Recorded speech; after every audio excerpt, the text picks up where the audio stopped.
Don in London here. It's 6th of August and my videos are all about recovery from addiction to either substance or behaviour. My addictive substance, alcohol, my behaviour equally addictive around people, places and things. Trying to fit in with the right people, in the right places, with the right things, doing the right things. And some of the things I did always often included a drink in hand. And these days I don't drink alcohol, and life has got better, simply one day at a time. So, Alcoholic in Recovery, I make videos to share experience, strength and hope of how to get sober. I didn't do this on my own, I found I couldn't. It was one of those things where I felt self-will, willpower would always serve to get me out of any scrape, to get me back on track, to let life be successful again and do the things I always did. But what I didn't realise was most of what I was doing was always connected with pushing down my feelings so I didn't feel them and only bringing them out with a drink. So experiencing life through the bottom of a glass. Terrible when I look back and now realise that my life wasn't wasted, but it was diverted maybe into things I would have considered not doing. Not the career doing X, Y and Z, not the relationships which came out of nowhere and went nowhere, not because of the people I chose, the girls I chose, but because I wasn't capable of a long-term relationship.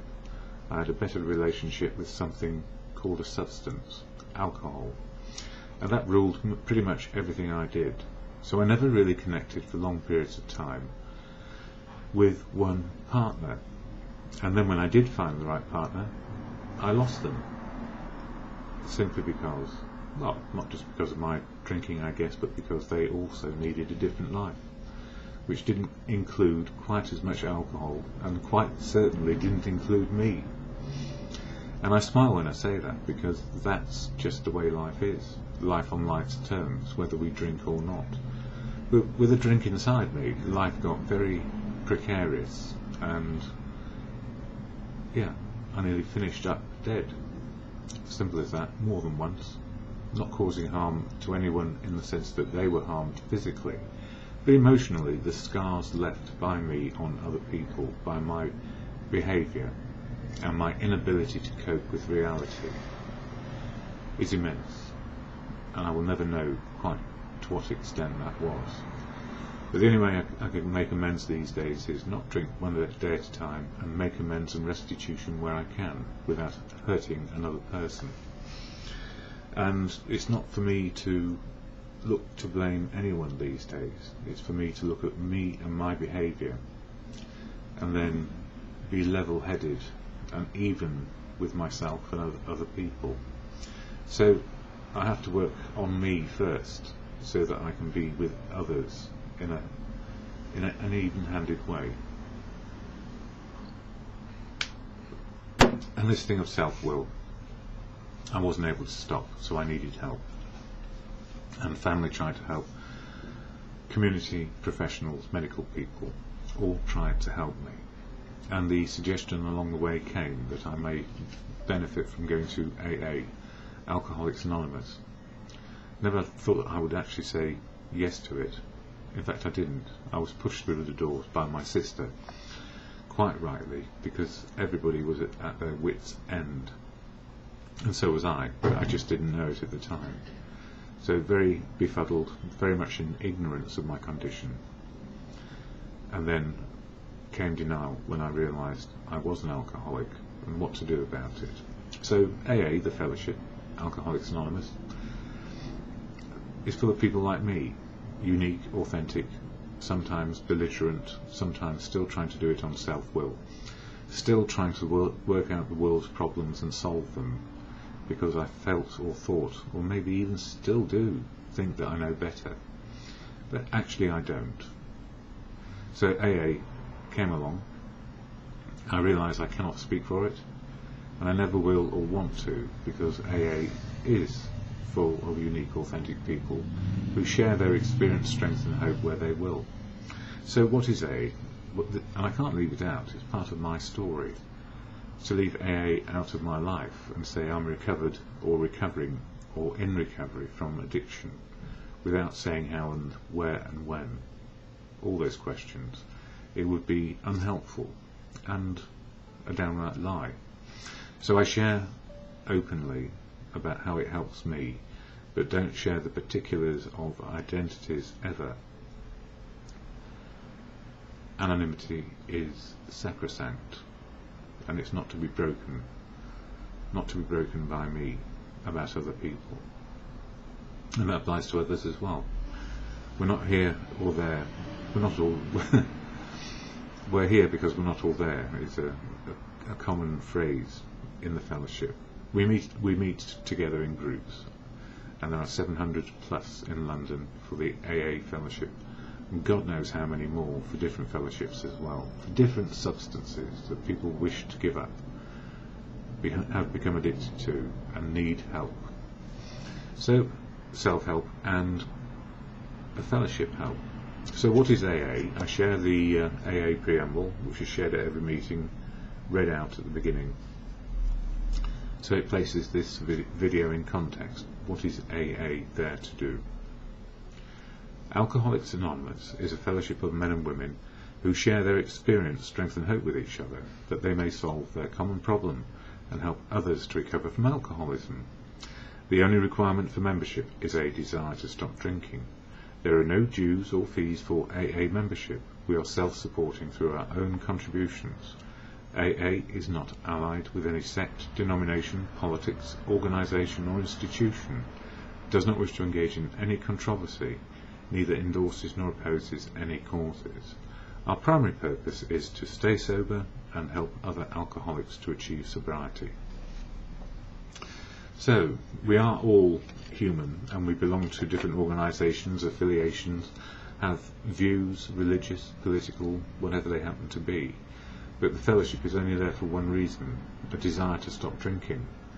So, if membership requires just that, a desire to stop drinking, there are no rules, laws or regulations to keep you in or exclude you, particularly, unless you're very unpleasant in a physically violent way, in which case people will feel threatened and fearful. So we try not to be violent with each other, neither physically or emotionally. But recovering people are hurt by themselves, hurt people, then hurt other people. So we can be quite a vigorous lot getting together. So what do we learn with the fellowship program? Well, how to be open, honest and willing to live life sober, using a 12-step program, and the 12-step program is there for us to improve our attitudes and behaviour. Simply that. It's not there to change you or your affiliations or your beliefs. Although over time I found that some of my beliefs have changed, and that's okay. I'm just learning life. But nobody imposes their view on me, and I try very hard not to impose my view on them. So whatever I may believe or belong to is something I do maybe share about from time to time, but it's not about sharing, you ought to do it my way or the highway. It's simply finding out who you are today and how to be sober. And then in fellowship it's all about unity, service and recovery. And this book, the Daily Reflections, covers all the 12 steps and what are known as the 12 traditions, which are about unity, service and recovery, how the fellowship keeps itself together and keeps on going with almost no money, because we don't like to have a lot of money. It will become an issue of contention. So a fellowship, simply to be sober. And the AA Daily Reflection for today, August 6th, is about being driven by 100 forms of fear, self-delusion, self-seeking and self-pity. We step on the toes of our fellows and they retaliate. So if we do upset our fellows, they do retaliate, because we can get angry. Anger is an emotion that we need to understand and live with and own when it happens to us. My selfishness was the driving force behind my drinking, and this is me not really understanding it all. Selfishness was the driving force behind my drinking. I drank to celebrate success, and I drank to drown my sorrows. Humility is the answer. Humility is simply learning life all over again, and it's always new today. I learned to turn my will and my life over to the care of God, or I'm not God, so I need help. And as I found, if anything, wisdom comes from others. And some say God works through people. Others, and I suppose I fall into this category, God is truth, love and wisdom. The absolute truth of what it is now, not my opinion or belief. Love, how to love and be loved back. These are the things I learn. And wisdom comes from other people. I'm not the powerhouse of wisdom. It's the worldwide powerhouse of wisdom which helps us get to the truth, whether it's by science or belief. My sponsor tells me that service keeps me sober. Indeed, that is true. Sponsors over the years have said, what service are you doing? So I could reel off quite a lot in early days, but the most important service is to actually turn up and be there. And after that we work out if we want to participate in commitments like greeting people at the door, making the tea, looking after the money for the meeting, paying the rent, all that sort of stuff, and being a secretary where you find people to speak for a few minutes at the beginning of each meeting. Today I ask myself, have I sought knowledge of God's will for me? Have I looked at where the wisdom is to help me with my life? Have I done service for my AA group? And often, yes indeed you have, just by being there, and especially newcomers, because newcomers give us information about what's happening in the world of drink. And there is the wisdom of the old timer who's been around for years and years and years, and has quite a capacity for sharing how the steps work in life, how to live life open, honest and willing, the 12-step program. And although it's called a program, it's actually about 12 principles of living to good principles. So it's not about shaping you and changing you from doing anything you really want to do, unless it happens to be dishonest. And then it becomes a bit of a challenge that we change our behaviour. So we are honest with ourselves and other people, which makes us equal to them, and also offers the opportunity for people who don't like us to fade away. So our honesty helps us find friends and relationships with people who really start to understand who we are and what we're doing, rather than trying to bend people to our will so they will follow us or be a part of our lives in an unhelpful way through pressure or manipulation. Now, I don't know whether I manipulated myself and then manipulated other people, just the way it is, but I'll share my reflections for today as well, and also from other years. And two for me today. I don't know when I became aware of my drinking being a problem. For many years it was never a problem to me. Drink served me, or so I thought. My best friend always in hand. Then came denial, workaholic, relationships and driven to perfection. A breakdown, nervous breakdown in my case. Broken, blaming the world, denial and acceptance years apart. So much denial about my part in life. Although, you see, I always put myself on the firing line. I felt that was my job, a troubleshooter. And in many instances it served me well. But even I can't beat the boss.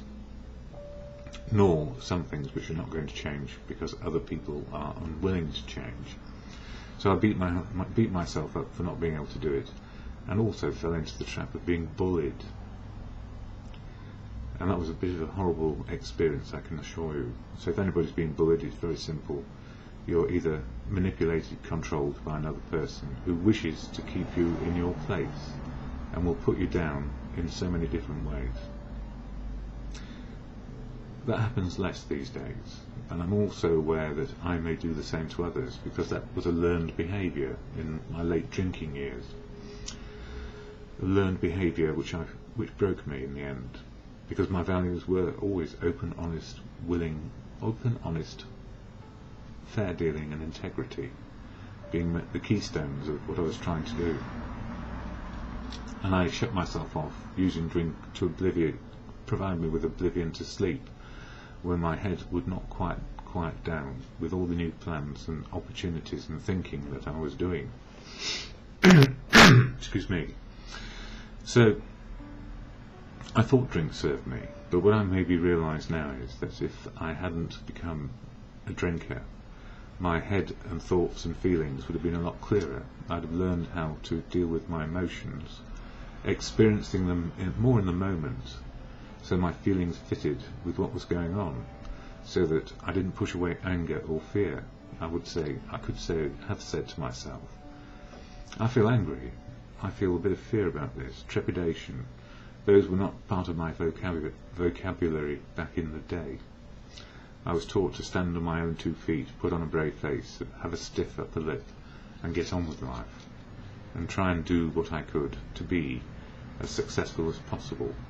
Now, those are good things, but if you put drink in the mix as well, I don't know that we ever get to a place of equality with ourselves, because we're always striving to be better, and we don't come with equality for others either. We have a judgmental outlook, and I'm much preferring the one I've got now, which is less judgmental and more understanding of the human condition. Yes, another one here. We hear tragedy every day in the media, and the media is full of awful news about the economy, but even more awful news about starvation and man's inhumanity to mankind. And some things we can do something about, and some things we can't do something about. Almost every day in recovery we hear heart-rending stories, and this is in the meetings and the groups and the fellowship. We are allowed to share how similar our experience may be. Sometimes we don't know if we have helped or hindered, and then out of the blue we find out that we have made a difference. And we can feel peace, just for today, unity, service and recovery, and every day as life permits. So sometimes we get feedback that we've done something which has been helpful, and we don't rejoice and stick ourselves on a pedestal. We just think, thank goodness that I'm doing something right, because we don't know often. We don't solicit feedback, we don't ask for feedback. But when we do get some feedback, the challenge when we maybe have worked the wrong way, the challenge when we have found the right way, we need both elements to keep on living life and making a difference. And the difference is service, often. And service is a good thing, because it means that we're giving away something to keep it, keeping sober by sharing our experience, strength and hope. Another year in the driving seat, no longer driven by 100 forms of fear, anger and resentment, ego, putting on a brave face. So what's next? Now we live on a two-way street. We can drive or be driven with courage, faith and confidence to a degree, or just have courage, faith and confidence because it's a part of us now. We learn our boundaries, know our choices and take account of everyone, lest we forget the wisdom and remember today. The reason why I say lest we forget, it was probably after a Sunday meeting. Lest we forget is about saying, I need to sweep my side of the street clean, but I don't need to go digging up the other side where judgment lies. The problem with the 12-step principles, they give us a quality of self-examination, but equally we can have a good examination of other people and character assassinate if we're not careful, because we see their faults and their shortcomings and what are sometimes called defects of character. So it's about me keeping my side of the street clean, looking at what I can do to improve on how life is in an open, honest way, using the 12 steps. And another year, sanity returns just for today. Always there will be vexatious people, places and things. As we apply and live the 12-step principles, we change our attitude and behaviour, and how we feel when conflicts occur. In a moment, insanity can flare up. With courage, faith and confidence, our sanity can be restored any day, at any time of day.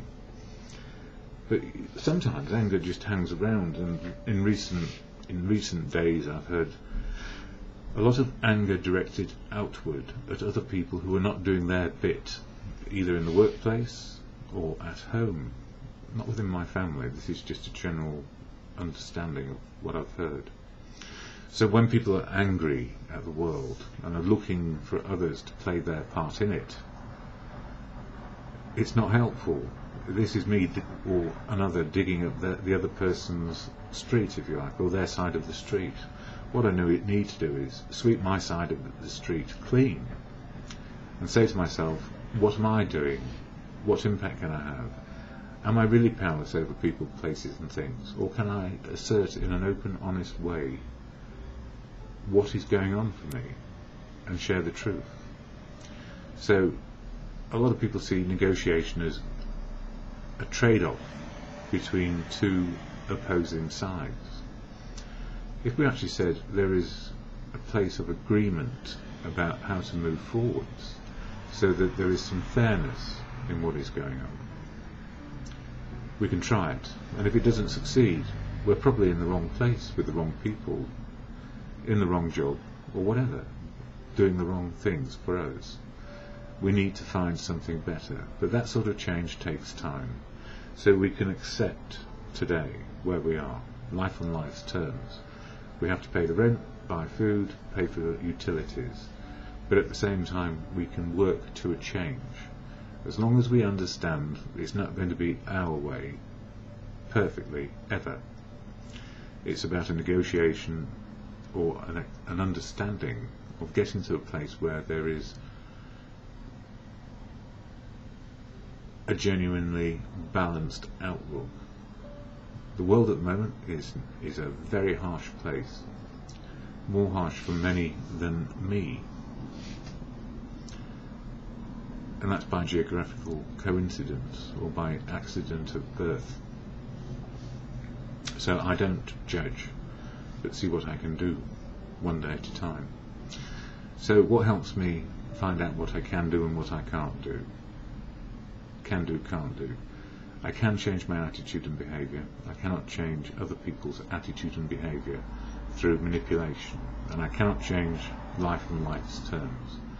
But I can work to good conscience and find a path for me today and plan for a future if it involves a major change. But knowing I'm powerless over people, places, things, alcohol, means I have the freedom to choose my path. It's not about stamping on the toes of other people or trying to get my way or the highway. It's working out realistically what I can do, attitude, behaviour, and planning as I can, based on real life and real life circumstances. So it's not wish fulfillment and dreams which are beyond my wildest imaginings. I need to put the steps in progress, make a plan, do everything that everybody else does, automatically for many, but some of us have to go back to square one and start again. So I don't mind doing that, and I'll do it on a daily basis until the change has happened. Sometimes slowly, sometimes quickly. Progress, not perfection. Anyway, I've got a good meeting today. The spiritual experience at lunchtime. And that's the second appendix in the AA Big Book, which is really all about living reality and coping with it. Anyway, the serenity prayer to God or in good conscience, as you come to understand, for yourself, not to adopt another person's opinion about God or good conscience, other than we're not God. I think we can safely establish that. And we need not be on pedestals with each other either. That's not how we do it in fellowship. It's unity, service and recovery, and levelness. The serenity prayer. God, grant me the serenity to accept the things I cannot change, other people, places and things. Courage to change the things I can. Me, my attitudes, outlook, and maybe a bit of planning. And the wisdom to know the difference. Always, in the moment, and most certainly, just for today.